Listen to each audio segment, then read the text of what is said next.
रामकृष्ण हरी. आजचा निरूपणाचा अभंग. डोळ्यांचे दैव आज उभे ठेले, निदान देखिले पंढरीचे.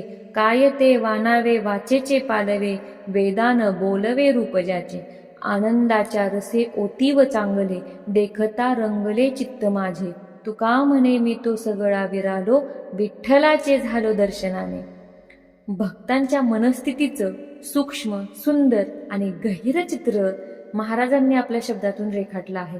भक्तांच्या मनात एकच आस असते, त्याचा श्वास एकाच गोष्टीसाठी चालू असतो, त्याच्या दृष्टीला एकच ओढ असते, ध्यानी मनी स्वप्नी एकाच गोष्टीसाठी तो आसुसलेला असतो.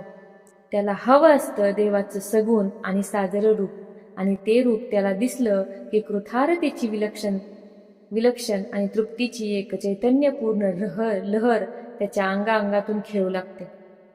महाराजांनी विठ्ठलांचं सगुण साकार दर्शन व्हावं, आपण ते दिव्य रूप आपल्या हृदयात उतरून घ्यावं, हा ध्यास लागलेला होता.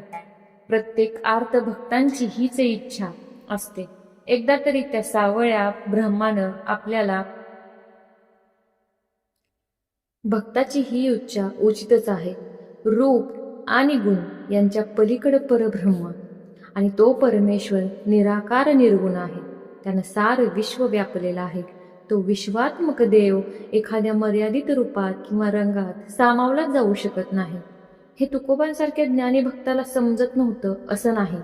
ज्ञानेश्वरांनी हे निर्गुण असलेल्या ईश्वराचं सगुण रूप मनातच आठवलेलं होतं. माणूस भावनाशील असल्यामुळं त्यानं परमेश्वराला हे विशिष्ट रंगरूप दिलं, आकार दिला, आणि विठ्ठलाला श्यामल रूपात विटेवर उभं केलं. तुकोबा म्हणतात, तुझं घालोनी या पूजितो संपुष्टी, परी तुझ्या पोटीच वदा भुवने. जे विशाल आहे ते भक्त आपल्या समाधानासाठी एका संपुष्टात स्थापन करतो आणि सगुण पूजनात रममान होतो. नामदेवही म्हणतात, निर्गुणीचे वैभव आले भक्ती वेशे, ते हे विठ्ठल वेशे ठसाविले. ज्ञानेश्वर माऊलींनी म्हटलं आहे, हा निर्विकल्प देव येतसे रूपा, करावया कृपा भक्तजना. परमेश्वर कोणत्या तरी रूपात पाहिल्याशिवाय भक्ताची तहान क्षमत नाही. सगुण भक्ती हा भावनेचा जिव्हाळाचा विषय आहे. निर्गुण भक्तीत एक प्रकारचा कोरडेपणा जाणवतो. माणूस हा रस, रूप, रंग, गंध आणि स्पर्श यांचा भोक्ता असतो. परमेश्वर आपल्याला इंद्रियांनी देखील अनुभवता आला पाहिजे, ही भक्तांची भूक आहे. म्हणूनच महाराज म्हणतात, दाखवी आपले सगुण रूपडे, वंदीन मी कोडे पाये तुझे, न लगे तो मोक्ष मज सायुज्यता. तुझं मुखदर्शन झालं की माझं समाधान होईल. विठ्ठलाचं दर्शन घडणं हे डोळ्यांचं नव्हे, साऱ्या जीवनाचं सौभाग्य आहे. कारण वेद देखील ज्यांचं वर्णन करताना असमर्थ ठरतात, ते आनंद रसात ओतलेलं परब्रह्म प्रत्यक्ष समोर उभं ठाकावं, यासारखं दुसरं सुदैव ते कोणतं. पंढरीराय मला दिसला, मला भेटला, आणि त्याच्या रूपात मी विरून गेलो, हे माझं सर्वोच्च भाग्य आहे. देव पाहता पाहता भक्तच देवरूप होतो, आणि हीच भक्तीतली शक्ती आहे. विठ्ठल दर्शनाची दिवाळी अनुभवलेल्या तुकोबांच्या सुखसोहळ्याचं त्यांनी स्वतःचा या अभंगात चित्रण केलं आहे. तुझे रूप पाहता देवा, सुख झाले माझ्या जीवा, जन्मोजन्मीचे सुकृत तुझे पायी रमे चित्त. अखिल ब्रह्मांड व्यापून उरलेला परमेश्वर वस्तुतः निर्गुण आणि निराकार आहे, पण भक्ती त्याला सगुण आणि साकार बनवणार.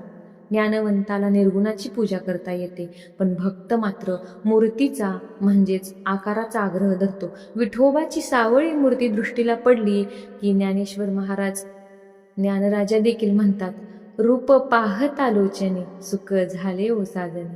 यासारखा प्रेममय अभंग ईश्वराचं सगुण रूप मनाला आधार देतं. मनाची तहान त्यामुळे शमते. मूर्तीपूजा नसणाऱ्या धर्मपंथातही अन्य प्रकारानं मूर्तीची पूजाच म्हणजे सगुणाची पूजा चालू आहे असं दिसतं. आपली भक्ती निर्गुणापेक्षा सगुणत्वाकडे झुकलेली असते, हाच याचा अर्थ.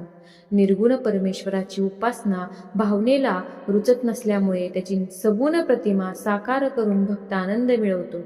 आणि वस्तुतः मूर्ती म्हणजे परमात्मा नव्हे, तर ते एक प्रतीक आहे, आणि त्यातच ईश्वरत्व सामावलेलं आहे. ही कल्पना आनंद आणि उत्साह देते, आणि सगुण पूजेला भावनिक अर्थ जो आहे तो आपण समजून घेतला पाहिजे. या अभंगाचं निरूपण तुम्हाला कसं वाटलं कमेंट्समध्ये लिहायला विसरू नका. रामकृष्ण हरी.